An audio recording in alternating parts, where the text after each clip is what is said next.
He said the same thing about you, Adam.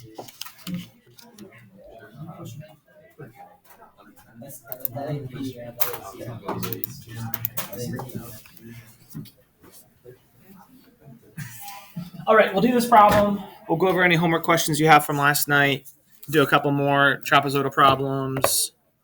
Wrap up fundamental theorem. Show you we've shown you a wide variety of the way it could be asked. All right, but we'll kind of wrap that up. Talk about the quiz tomorrow. Talk about the quiz Friday.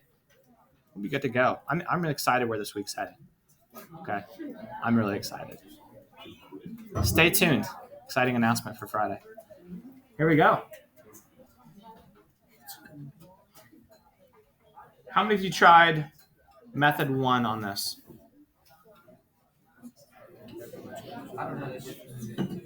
You have to. I asked you yesterday. I said, you guys have any questions on worksheet 5, or are you guys good? You guys said we're good. Okay, let's review. You guys scare me. This class scares me. All right. You tell me you're good, and then you're like not good. Okay? This is not a healthy relationship.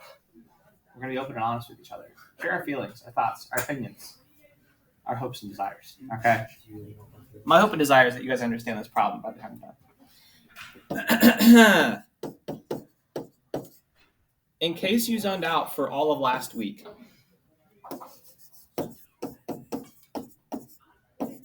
worksheet 5, which is posted, it has all the steps from. It was published by the college board. They're pretty much saying, you have to know this.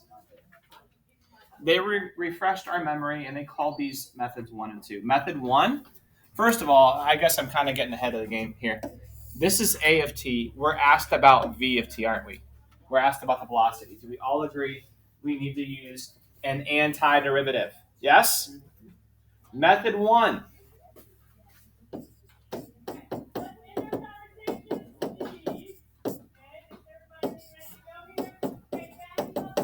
Method 1. Find the antiderivative of A of t. Call it V of t, and it's going to have plus a constant. What would my next step be once I have V of t plus a constant? Method 1. Yes, how? I would need to know a what? A point. Do I know a point on the velocity function to solve for the constant? Yes.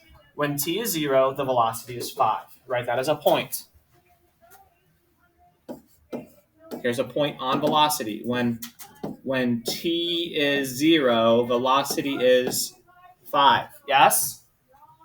Plug in 5 for v, plug in 0 for t, solve for c. Plug c in. There's your velocity. Then what? We want the velocity at? At 3. Good news. We have our velocity, and we have what the c was. You can plug in 3 for t and find velocity. Do you all agree with that? That's method 1. If I say method 1 from here on out, that's method 1. Is method 1 an option for us?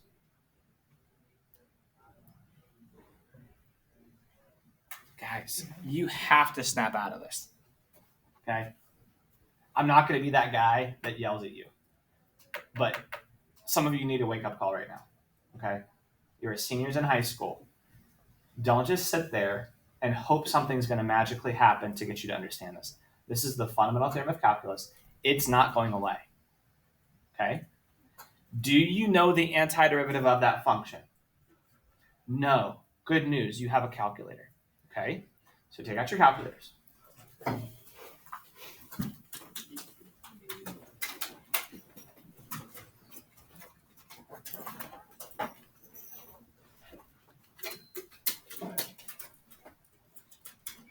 And while this is loading, here's what should be going on in our minds right now. I don't personally know the antiderivative, but I hope my calculator does. Okay? It's going to give me the antiderivative. Then I can solve for c. I can plug c back in. I can find the point. We're like hardcore trying to stick with method 1 right now. Okay? In our minds. And by the time we're done with this problem, I'm trying to hope. My hope is that you would be fluent in understanding what the methods are, when you can use one, and when you can't use method one. All right. So here we go. In a calculator window, and then templates button. Our hope is that this antiderivative button. Let's give it a softball right now. Ready? X squared. All right, calculator, you got this? Yes, 1/3 x cubed. It doesn't write the plus c. You have to know to put a plus c. Got it? Okay. Now for the problem at hand. X plus 3 over the square root. So x plus 3 over the square root of, was it x cubed plus 1? Or x squared plus 1? Cubed? Is it? Yeah. Plus 1 dx. All right, calculator, please tell me you know this antiderivative. We're counting on you. Ugh. What did it do? It gave us an equivalent form, but that's pretty much it saying I don't know this antiderivative. Do you understand what I'm saying? It doesn't know the antiderivative. Method 1 is out. Can't do method 1. Why can't we do method 1? Because we can't find the antiderivative function. There's no way we can solve for c using that method. Are you with me? Awesome. Method 1, out. What's method 2?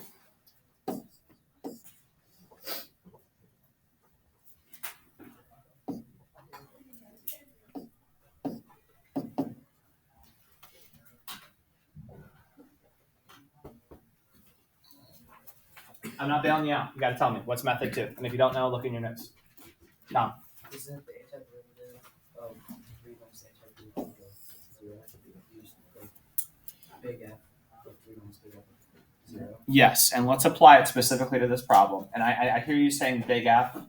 Okay, we'll get there. Let's build it. Let's build it from scratch. Okay.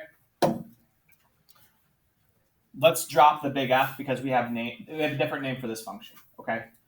What goes in the integrand, Dom? Do you know, or do you want to pass that off to someone else? For this problem. A of t. Good. And I'm not going to write the whole thing. I'm just going to call it A of t. All right.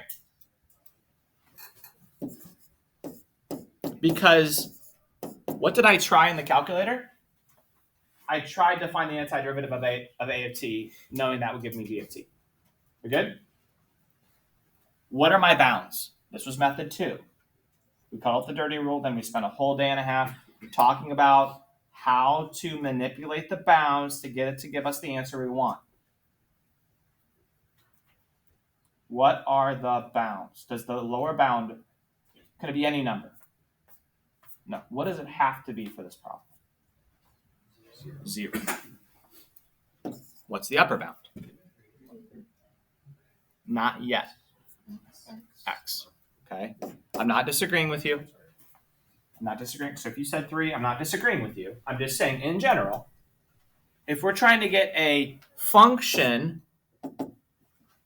we should probably call the upper bound x if we're trying to get a function. And then specifically for this problem, we want not a function, we want a number. Just bear with me for a second. What's the name of this function that's the antiderivative of A of t? B of t. Okay.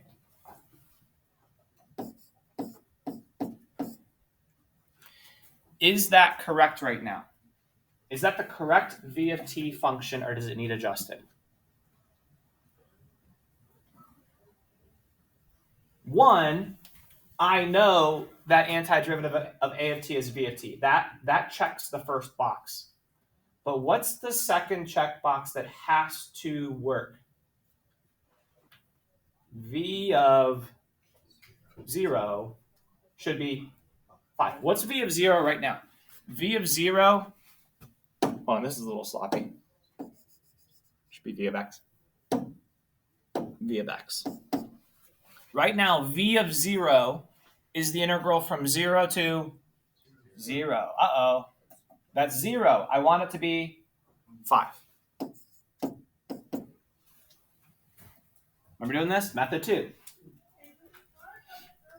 Does it meet both criteria? Let's check it. What should the derivative be of v of t? A of t.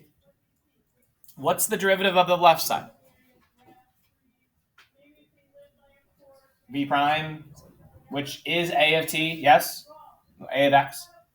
What's the derivative of the right side? Well, the derivative of 5 is 0, and the derivative of this thing is a of x. Very good. A of x. Does it work? Yeah. Its derivative is good, and it goes through v of 0 is 5. Did it meet both criteria? Yes. Do I know what this is?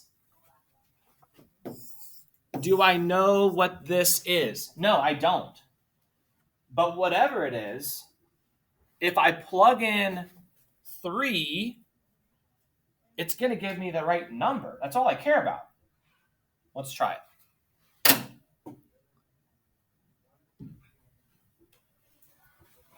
All right, quick couple little tricks here. Ready? I'm going to copy, Control C. I'm going to use the templates. I don't want the antiderivative. I want an integral from 0 to 3 this time because I want a specific number. I'm anti-differentiating a of t. I can put plus 5 at the end. I don't want to take any chances of that plus 5 being in here, which I know if I put it over here, it's fine. But you could also do 5 plus, and when I hit enter,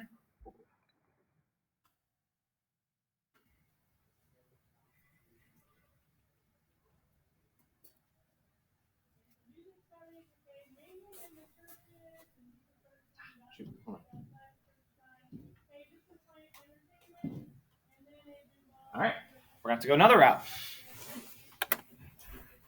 This is honestly, this is a good opportunity. Here's another way we can do this. Okay. I'm going to go to a graph. And actually, I didn't anticipate this happening, but this is life.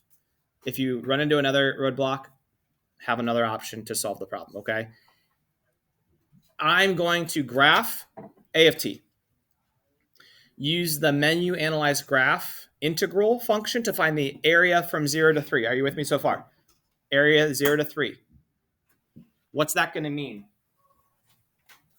My change, I need to be careful here. What physics people help me out? What's like the equation of like displacement of velocity? Like my velocity from 0, the area under acceleration from 0 to 3. It's my final velocity minus my initial velocity, right? What's that called? Just that? Change in velocity? Yeah. Okay, whatever. Displacement's change in position, right? So change in velocity is fine. But I need to remember to add 5 to it. Why? Because I started at 5, and then my velocity's changed a certain amount. One good question? Can you like find the interval from 0 to 3 and then just add 5 onto it? Yes. But I don't think that's... Well, let's try. It's worth a shot. I don't know if that's what the calculator's having an issue with. I've always gotten an answer here. I don't know why it's not. What did you guys all get answers? Oh, good. Maybe it's just my calculator.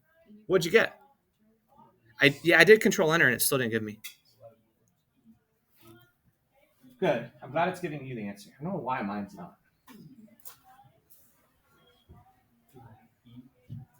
11.71? 0? Okay, now I'm just curious. I want to see this through. I'm going to graph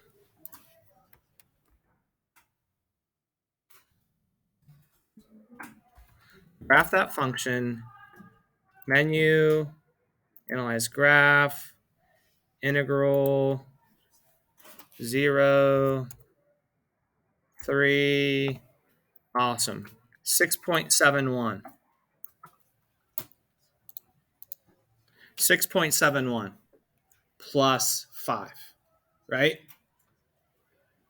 We've talked about displacement a lot. Like if this is the acceleration curve, but if it were the velocity curve, that 6.71 would be my displacement. But I started at a position of 5. It's the same concept, but now applied to velocity.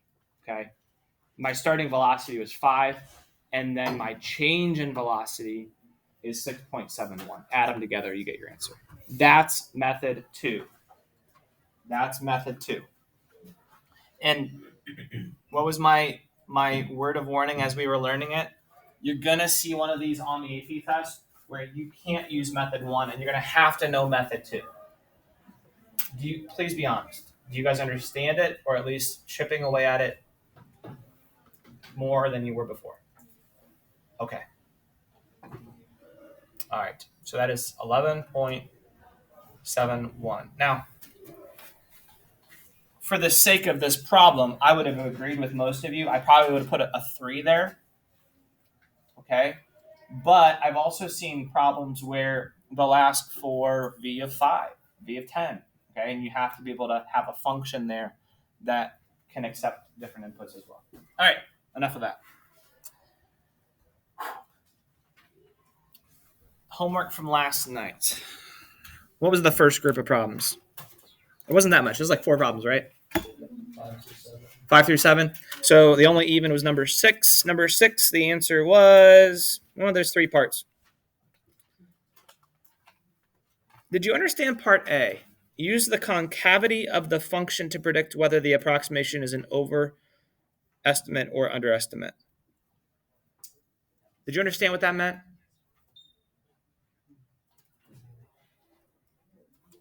Yes? Okay. No? Okay. Some people are saying no. It's way easier to visualize than it is to just try to think of in your head. Here's a concave down portion, decreasing.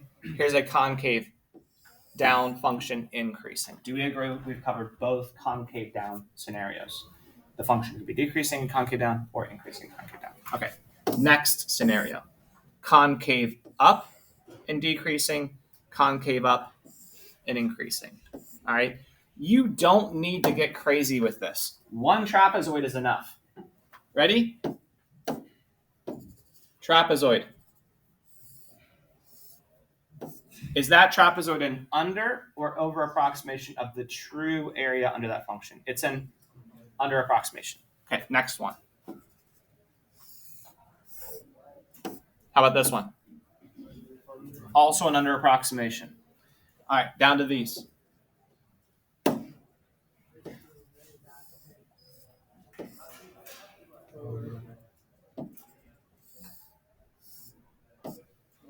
So I think I would be pretty convinced at this point I've taken care of all scenarios of concavity. And for when the function is concave down, trapezoidal sum is an under approximation. When the function is concave up, it's an over approximation. That's not something you have to memorize. It's something, I've told you this before. You're going to see something like this on the AP test. They're going to say, use the concavity of the function or explain why the trapezoidal sum is an under or over approximation, whatever. Don't memorize it. Do you agree? It took a quick drawing to remind myself which one is which. It's not worth memorizing. You can figure it out. Okay? Don't stress out about it. Just know how to apply that. Same thing for Riemann sums. They will ask you about a left or right Riemann sum being an over or under approximation. You need to describe based on either the increasing or decreasing nature of the function or the concavity of the function. Okay? You can do that on your own. All right, so 6A was, I skipped over. I went straight to B. Sorry. It said use the trapezoidal rule with n equals 4. Okay, for 6A, you should have gotten 1.896. 1.896. Part B, it was an under approximation. Part C, the true area should have been 2, which we actually have done by hand in the past. Wendy. Like, I forget which number it was. There was a square root function. I didn't know how to find like the base one because it starts at like 0 and goes out. I don't know if you just use that rule. It starts at 0. The base one is 0. Yeah. I think it was this. Was it number 5? I think number 5 went from 0 to 4. You think that was it, Wendy? So 0 to 4. Here's the square root function. So 0 to, it said 4 rectangles, right? So 0 to 1. Is that right? All right. Base 1, base 2, connect them. Oh, that's a weird looking trapezoid. It's a special trapezoid. Right? It's a triangle. Don't worry about base 1 being 0. It'll take care of itself. All right. If you use the trapezoid formula on that, it's going to work. Does that answer your question? Others. All right. What was any other even numbers that I need to read off? Go all right? Okay. I do want to go back to what we talked about yesterday. Did we rush it? One of the classes we were rushing at this problem at the end. Did we get through it though? Yeah. We got through this one? Okay. I don't think we got to this one. Oh, did we? Stopped on the one with the People. Oh yeah, because I think we were talking about average number of people. Yeah. So here's what I even looked over. I was rushing myself a little bit.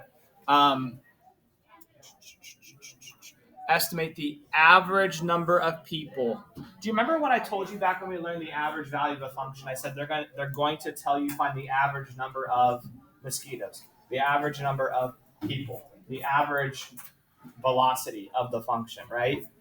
Remember me telling you they're going to use those words. As soon as you read that, you should be thinking 1 over b minus a times the integral from a to b of f of x dx. That's the average value of f. It's 1 over b minus a times the integral from a to b of f of x dx. Quick refresher. Isn't this part capital F of b minus capital F of a? Yes? Isn't this part 1 over b minus a? Oh, look. That looks like a average whatever. Right? Secant slope. F of b minus f of a or b minus a. Average of the function. And right? I mean, we've done that all year. So don't forget, this is the average value of a function. Now, if we're asked for the average of L of t, the average of L of t is 1 over, it was 0 to 9, wasn't it? 1 over 9 minus 0 times the integral from 0 to 9 of L of t dt. Guess what? I don't know the antiderivative of L of t, but what they use us to replace that? They asked us to replace that with a trapezoidal rule. The trapezoidal rule replaces an integral. Okay? It's a replacement. If I don't know how to find an antiderivative of a function, we use the trapezoidal rule. Now, wait a minute. Hold on. It said first 4 hours. It gave us 0 to 9. I meant to put here. This is supposed to be 4. It did say first 4 hours. They gave us the information from 0 to 9. They asked us for the average number of people from 0 to 4. Make sense? Okay. All right. That was good for that. All right. A couple more things. I felt like... Where am I?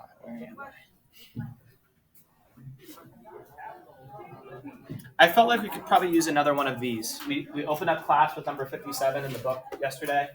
I put it up on the board and talked about it. I feel like we could use another one of those, just in case we see it on like a Canvas quiz or something. Okay? Tomorrow. In class. And you know what as you guys start to work on this, calculator's allowed on this, by the way. I'm thinking about mixing things up a little bit on Friday. Got a quiz, 5-4 and 5-5. What's 5-4?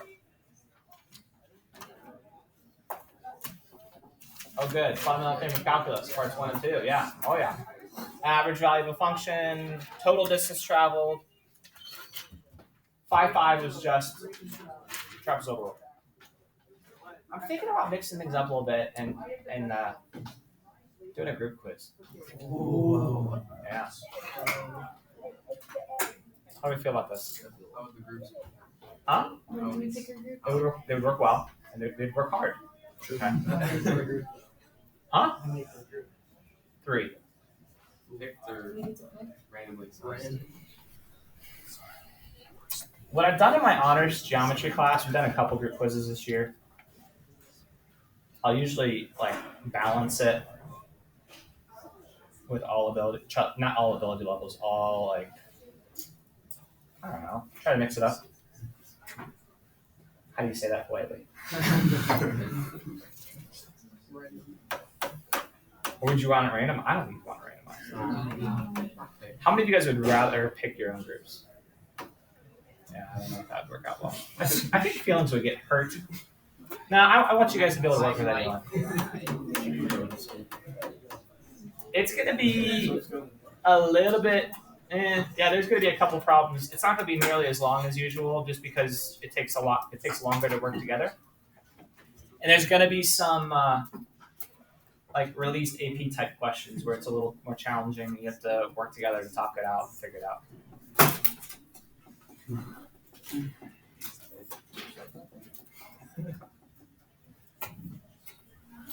I'm excited. You guys excited? Yes. Wendy? Wendy looks excited. Lizzie? Excited? This is the reaction I was thinking. He'll get over it. Madison, you okay? Yeah. Love group quizzes?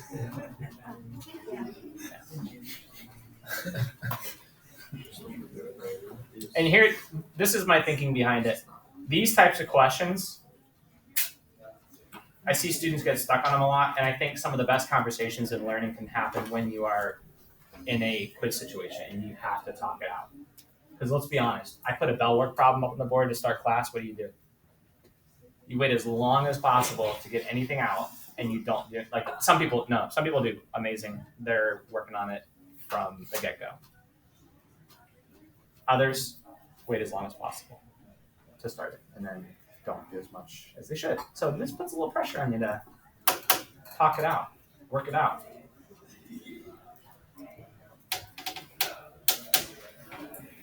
All right, work together to solve this one.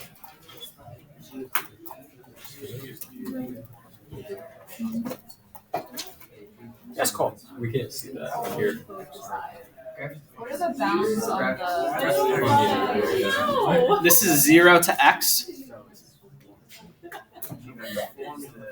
And the only thing you need to know from this is that this is a semicircle and these are 2 line segments.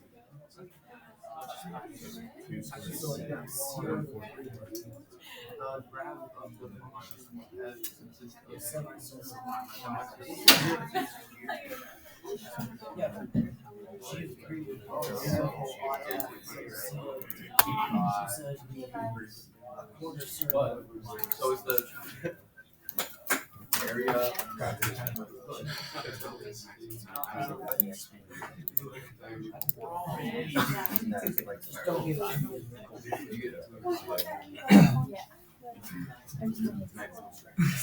All right. I haven't done this one, so we'll see how it goes. Right. It looks good. All right, 0 to 3. What do you guys get for g of 3 is the integral from 0 to 3 under the f of t dt function. It's going to be that quarter circle. Take away that triangle. What do you guys get? Pi minus 0.5. Do you guys agree? Don't try to write the decimal. Just leave it like that. They'll accept that. They're fine. All right. Find all values of x on the open interval, -2 to 5. at which G has a relative maximum. Anybody want to volunteer the answer for that one? Tom? When x is 2. X is 2. Any others? Cool. 4. 4.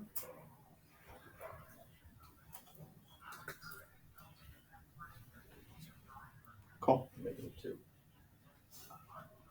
Maximum? What? So, Let's talk through it. You ready? Negative. Whoa, we're getting kind of touchy.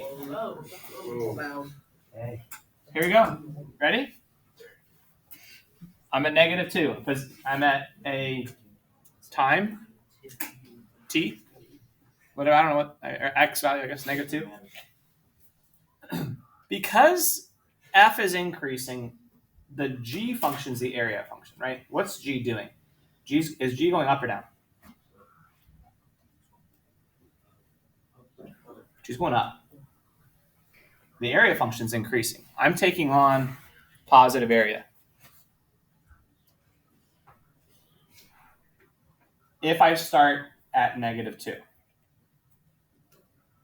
Are you with me? But what's the reference point?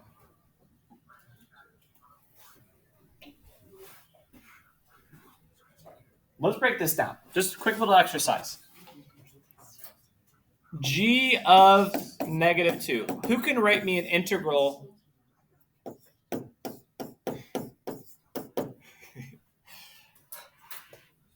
I'm just preparing you, okay? You're about to get really angry about this, okay? Emotions will bubble up, okay? Just prepare yourselves. Who can give me an expression to evaluate g of -2?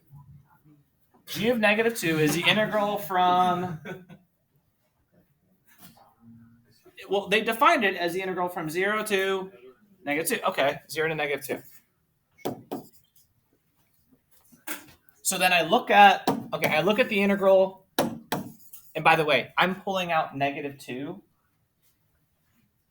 just out of the air to show you an example of something, okay?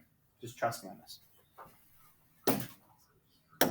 If I want to know what g of -2 is, I plug it into this expression. Do you agree? Is everybody on the same page up to here? How do I evaluate that numerically? Well, do you agree? I go 0 to -2. It's that area, isn't it? But what's the problem here? It's reversed. Why? Because they told me to start at 0. I didn't have any control of that. They told me to start at 0. So this picture is not what it seems. What is g of -2? It's actually the opposite of the area from -2 to 0. What is the area from -2 to 0? Pi. So what's g of -2? -pi. Isn't that weird? Does that make any sense at all? Who said no? Be honest. Question. No, I just raised my hand because I was being honest. I appreciate that. So that explanation did not make any sense. I zoned off a little bit, a little bit, a lot. But you said -2 is pi. Are you saying like on the G of -2 is -pi. G of -2 is -pi.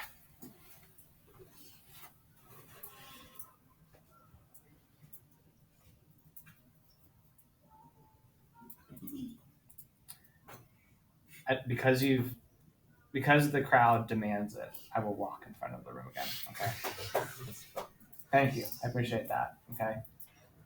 At the end of my career, they might call me for a modeling because I will walk this runway like no other. All right. What is the only Oh, no, that's not a very good question. Let me break it down for you. What's g of 0? Tyler, everybody else listen in on my My Conversation with Tyler. Okay. That'd be a good title for a book. My Conversation with Tyler. Mark that down somewhere. Okay. Ready, Tyler? Ready. What's g of 0?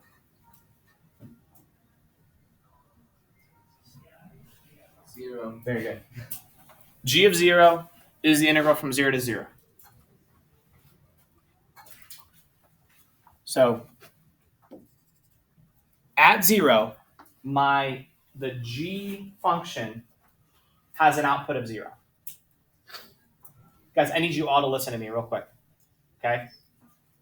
Let's say I have a reference point and I'm telling you I'm on a number line and I'm at 0. Tell me what happened to the g function from -2 to 0.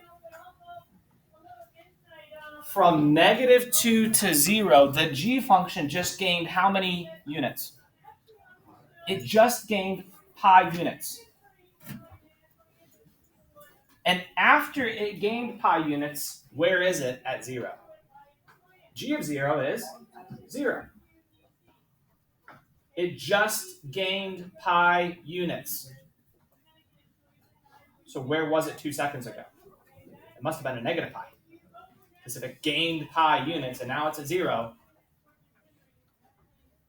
g of -2 must have been negative pi. Does that make any sense at all? I didn't even walk. I just kind of showed you. Okay? But if I'm here at 0, grab the minutes. All right. I must have been at negative pi.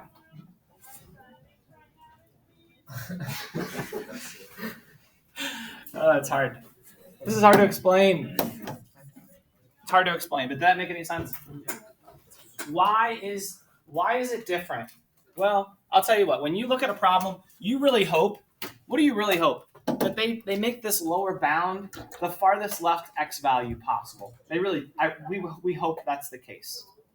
But if they don't, then anything from that reference point, from 0, if we go that way, we have to think of it in reverse. Where must it have been before? Okay, Wendy. Okay. To be continued. All right. Now, if you want to get. Is it 0 to maximum? What's that? 2 is a maximum. Yes. Okay.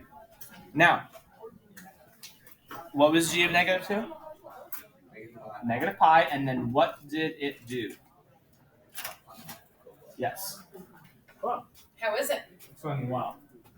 Good. I've got all of it typed. Excellent. I'm revising, Excellent. and I'm printing out the evidence today. Love it. Thank you. You're welcome.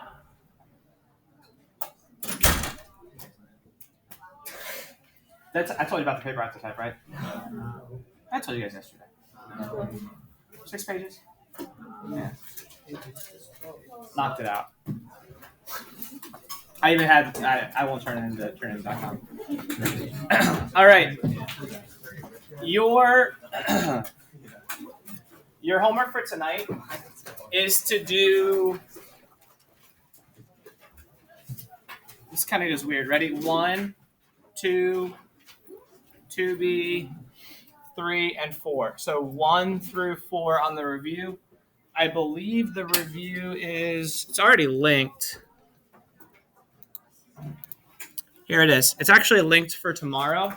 That'll just give us a lot of time tomorrow to actually go over it and to do that quiz on Canvas,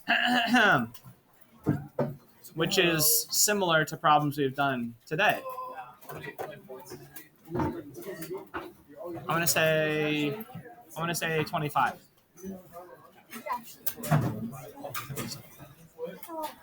It is.